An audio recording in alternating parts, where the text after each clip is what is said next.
নমস্কাৰ বন্ধুসকল, মই গীতাই মোৰ চেনেলটোলৈ আপোনালোক সকলোকে স্বাগতম জনাইছোঁ আৰু সকলোলৈকে মই মাঘ বিহুৰ বহুত শুভেচ্ছা জনাইছোঁ। লগতে মোৰ যি 111জন ছাবস্ক্ৰাইবাৰ হৈছে, আপোনালোকক বহুত ধন্যবাদ যে আপোনালোকে অন্ততঃ মোৰ ভিডিঅ'বোৰ চাই হয়তো কিবা এটা ভাল পাইছে, সেইবাবে ছাবস্ক্ৰাইব কৰিছে। কিন্তু মই নিজে জানো যে মই এতিয়াও ইমান বেছি ভালকৈ ভিডিঅ'বোৰ বনাব পৰা হোৱা নাই, যিহেতু মই এইটো চেষ্টা অব্যাহত ৰাখিছোঁ আৰু ভালকৈ ভিডিঅ'বোৰ বিশেষকৈ এডিটিং কৰাত মোৰ ইমান ভাল হোৱা নাই মই গম পাইছোঁ, আৰু ভিডিঅ' কৰোঁতেও প্ৰব্লেম আছে মই গম পাইছোঁ। গতিকে সেইখিনি মই ইম্প্ৰুভ কৰিবলৈ চেষ্টা কৰি আছোঁ। যি কি নহওক, মোক যে ছাবস্ক্ৰাইব যে কৰিছে চেনেলটো, তাৰ বাবে বহুত ধন্যবাদ। আৰু এনেকৈ আপোনালোকে মোক মৰম দি যাব, ভিডিঅ'বোৰ চাই যাব আৰু পৰামৰ্শও দিব, ক'ত মই ইম্প্ৰুভ কৰিব লাগে, ক'ত মই আৰু বেছি ভাল কৰিব লাগে, সেয়া মোক পৰামৰ্শ দিব। অ'কে বন্ধুসকল, আজিৰ ভিডিঅ'টো মই আজিৰ এই ভিডিঅ'টো বনাইছোঁ এটা বহুত দৰকাৰী কথা লৈ, এডুকেশ্যন ৰিলেটেড হয়। একচুৱেলি কথাটো হৈছে APSC ৰিলেটেড।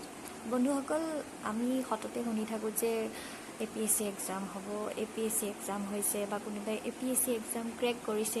কিন্তু আচল কথাটো কি জানেনে, APSC এক্সাম বুলি কোনো এক্সাম নাই।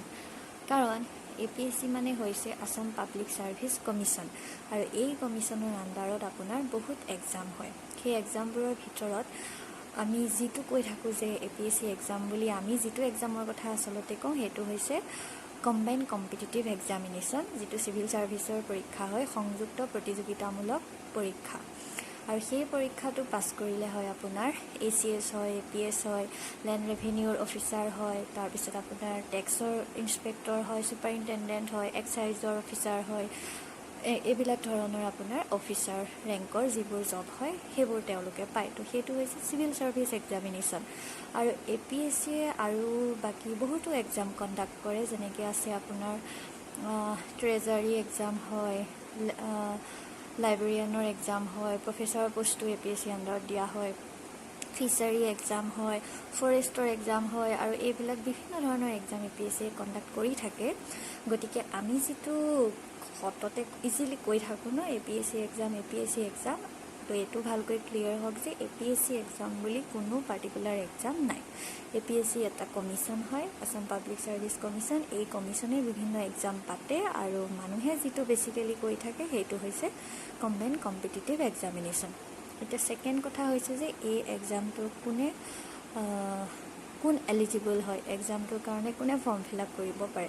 নাম্বাৰ 1, তেওঁ ডিগ্ৰী কমপ্লিট হ'ব লাগিব, মিনিমাম এজ হ'ব লাগিব 21 ইয়াৰ্ছ, আৰু মেক্সিমাম এজ হ'ব লাগিব 38 ইয়াৰ্ছ। কিন্তু OBC ST SCৰ বাবে আপোনাৰ এই ক্ষেত্ৰত ৰিলেক্সেশ্যন আছে। আৰু এটেম্পটৰ কথাটো মই নাজানো, কিন্তু 21 ইয়াৰ্ছৰ পৰা আৰম্ভ কৰি 38 ইয়াৰ্ছলৈকে যদি জেনেৰেল হয় আপুনি এটেম্পট কৰিব পাৰে।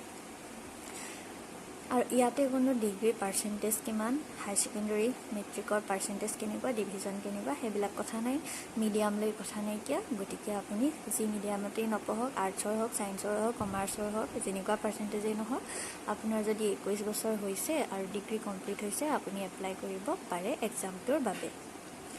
থাৰ্ড কথা হৈছে যে এক্সামটো হয় কেনেকৈ। এই কথাটো বহুত ফ্ৰেছ কেণ্ডিডেটে কনফিউজ হয়। বহুতে ভালদৰে ধৰিব নোৱাৰে যে প্ৰিলিমিনাৰী কি হয় বা মেইনছ কি হয়, এনেকুৱা কি ডিফাৰেঞ্চ থাকে। চ' এইটো হৈছে যে যিটো প্ৰিলিমিনাৰী এক্সাম হয়, প্ৰাৰম্ভিক, তাৰ নামটোৱেই প্ৰাৰম্ভিক, সেইটো হৈছে আমাৰ যেনেকৈ জাষ্ট এটা এণ্ট্ৰিৰ কাৰণে এক্সামটো হয়। কিন্তু সেই এক্সামটো বহুত ইম্পৰ্টেণ্ট এইকাৰণে হয় যে আপুনি যদি এণ্ট্ৰিটোতে সোমাব নোৱাৰে, আপুনি পিছৰ ষ্টেজকেইটা অবভিয়াছলি গৈ পাব নোৱাৰে। গতিকে প্ৰিলিমিনাৰী একচুৱেলি বহুত গুৰুত্বপূৰ্ণ হয়। আৰু প্ৰিলিমিনাৰী এক্সামটো হৈছে আপোনাৰ কমপ্লিট অবজেক্টিভ টাইপ। তাতে কুৱেশ্যন থাকে আপোনাৰ 100টা, 200 মাৰ্কছৰ, আৰু এইবাৰৰ পৰাতো নিগেটিভ মাৰ্কিং কৰিছে। আৰু তাত আপোনাৰ এটা কুৱেশ্যনৰ কাৰণে 4টা অপশ্যন থাকে। সেই 4টা অপশ্যনৰ ভিতৰত যিটো কাৰেক্ট হয় সেইটো চিলেক্ট কৰিলেই হ'ল। তো সেইটো হৈছে কমপ্লিট অবজেক্টিভ টাইপ। আৰু মেইনছৰ যিটো হয় এক্সাম, মেইনছৰ এক্সামটো হৈছে কমপ্লিট আপোনাৰ ছাবজেক্টিভ টাইপ। তাত আপুনি কুৱেশ্যন দিব, এনচাৰ লিখিব লাগিব, আৰু মাৰ্কিং ৱাইজ তাত বেলেগ বেলেগ ধৰণৰ কুৱেশ্যন আহিব। 1 মাৰ্কছৰ থাকিব, 2 মাৰ্কছ থাকে, 8 মাৰ্কছ থাকে। প্ৰিভিয়াছ ইয়েৰলৈকে কুৱেশ্যন পেটাৰ্ণবিলাকত তেনেকেই থাকে। 20 মাৰ্কছৰো তাত লং কুৱেশ্যন থাকে। তো সেইটো হৈছে এছে টাইপ। দেন ইণ্টাৰভিউ, আপোনালোকে জানে ইণ্টাৰভিউত পাৰ্চনেলিটি টেষ্ট হয়। আৰু দৰকাৰী কথা এটা হৈছে যে প্ৰিলিমিনাৰী এক্সামত আপুনি যিমান নম্বৰ পালেও সেই নম্বৰটো আপোনাৰ ফাইনেলত আপোনাৰ যোগ নকৰে আপোনাৰ ৰেংকিঙৰ কাৰণে অকল মেইনছ আৰু ইণ্টাৰভিউ মাৰ্কছটোহে যোগ কৰিব আৰু এই ক্ষেত্ৰত মেইনছৰ মাৰ্কছটোৱে বহুত বেছি সহায় কৰে কাৰণ মেইনছত আপুনি যিমানে বেছি মাৰ্কছ স্ক'ৰ কৰিব সিমানে আপোনাৰ ইণ্টাৰভিউৰ সৈতে মিলাই আপুনি ৰেংকিঙত সোমাই যাব পাৰে আৰু এতিয়া যদি কওঁ সিলেবাছৰ কথা যিটো প্ৰিলিমিনাৰী এক্সাম হয় তাত এতিয়া দুখন পেপাৰ হয় আগৰ বছৰলৈকে যিটো নিয়ম আছিলে তাতে এখন অপশ্যনেল পেপাৰ আছিলে এতিয়া সেইটো উঠাই দিলে এতিয়া আপোনাৰ হয় GS paper 1 and GS paper 2 দুইখনেই 200 মাৰ্কছৰ হ'ব তো যিখন GS পেপাৰ 1 হয় GS পেপাৰ 1 খনত আপোনাৰ যিখিনি কাৰেণ্ট এফেয়াৰ্ছ আছে জেনেৰেল ষ্টাডিজ যেনে হিষ্ট্ৰী ইকনমি পলিটি তাৰপিছত আপোনাৰ জিঅ'গ্ৰাফি এইখিনি আছে তাৰপিছত সায়েন্স টেকনলজি এই ধৰণৰখিনি হৈছে আপোনাৰ GS পেপাৰ 1 এণ্ড যিখন GS পেপাৰ 2 অৰ্থাৎ যিখন হৈছে CSAT সেইখনত থাকিব আপোনাৰ English analytical ability reasoning mathematics এই ধৰণৰবিলাক থাকিব আপোনাৰ সেইখন পেপাৰ CSAT অৰ্থাৎ প্ৰিলিমিনাৰী এক্সামটো গতিকে ভিডিঅ'টোৰ পৰা উপকৃত হৈছে যদি প্লিজ লাইক কৰিব কমেণ্ট কৰিব আৰু চেনেলটো ছাবস্ক্ৰাইব কৰিব বেল বাটনটো দবাই দিব যাতে মই ভিডিঅ' দিয়াৰ লগে লগে গম পাই যায় আৰু শ্বেয়াৰ কৰিব okay thank you bye bye আৰু বহুত শুভেচ্ছা ভোগালী বিহুৰ পুনৰবাৰ আপোনালোক সকলোলৈকে থাকিলে আৰু মেইনছ এক্সামত পেপাৰ এতিয়া কেইবাখনো হ'ল আগতকৈ বেছি হ'ল আৰু তাতে আপোনাৰ অপশ্যনেল ছাবজেক্ট থাকিব ইংলিছ থাকিব এটা লেংগুৱেজ আমাৰ ইণ্ডিয়ান কনষ্টিটিউশ্যনৰ 8th ছিডিউলত যিখিনি লেংগুৱেজ আছে তাৰ পৰা এখন লেংগুৱেজৰ পেপাৰ কম্পালচৰি হ'ব আৰু প্লাছ আপোনাৰ জেনেৰেল ষ্টাডিজৰ যিকেইটা মেইন পলিটি হিষ্ট্ৰী জিঅ'গ্ৰাফি এইকেইটা আপোনাৰ চিলেবাছকেইটাত নামকেইটা এইটো অলপ বেলেগকৈ আছে তো তেনেকৈ কেইখনমান পেপাৰ আহিব টোটেল পেপাৰ কিমানখন মই এতিয়া ক'ব নোৱাৰিম চৰি চিলেবাছটো আপোনাৰ APSC ৱেবছাইটত ধুনীয়াকৈ দিয়া আছে আৰু ইণ্টাৰভিউটো আপোনালোকে জানেই পাৰ্চনেলিটি টেষ্ট হয় তেওঁলোকে যিকোনো সুধিব পাৰে বা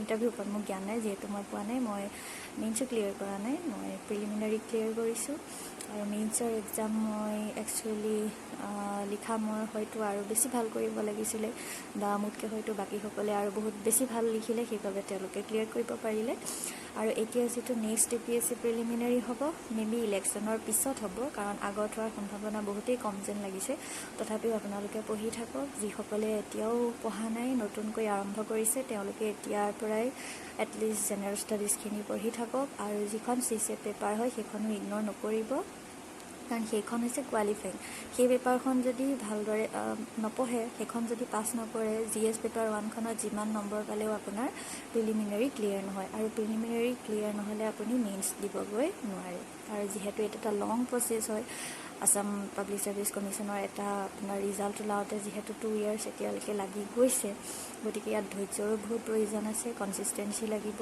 ভালকৈ পঢ়িব সকলোলৈ শুভেচ্ছা থাকিল গতিকে আশা কৰোঁ এই তিনিটা বেছিক কথা যে APSC এক্সাম বুলি কোনো এক্সাম নাই ছেকেণ্ড কথা এলিজিবল কোন হয় চিভিল ছাৰ্ভিচ এক্সামৰ কাৰণে দেন থাৰ্ড কথা যে চিলেবাছটো কি এই তিনিটা কথা মই ভাবোঁ যিখিনি ফ্ৰেছ কেণ্ডিডেট তেওঁলোকৰ কাৰণে বহুত উপকাৰী হ'ব আৰু মই যিহেতু এতিয়ালৈকে একো এচিভ কৰা নাই ময়ো এই যাত্ৰাত এই জাৰ্ণিত জাষ্ট এজন যাত্ৰীক ময়ো এই জাৰ্ণি জাষ্ট কৰি আছোঁ নাজানো কি হয়গৈ ফিনিচিঙত গতিকে আশা কৰোঁ আপোনালোকে কথাখিনিৰ পৰা উপকৃত গতিকে ভিডিঅ'টোৰ পৰা উপকৃত হৈছে যদি প্লিজ লাইক কৰিব কমেণ্ট কৰিব আৰু চেনেলটো ছাবস্ক্ৰাইব কৰিব বেল বাটনটো দবাই দিব যাতে মই ভিডিঅ' দিয়াৰ লগে লগে গম পাই যায় আৰু শ্বেয়াৰ কৰিব okay thank you bye bye আৰু বহুত শুভেচ্ছা ভোগালী বিহুৰ পুনৰবাৰ আপোনালোক সকলোলৈকে থাকিলে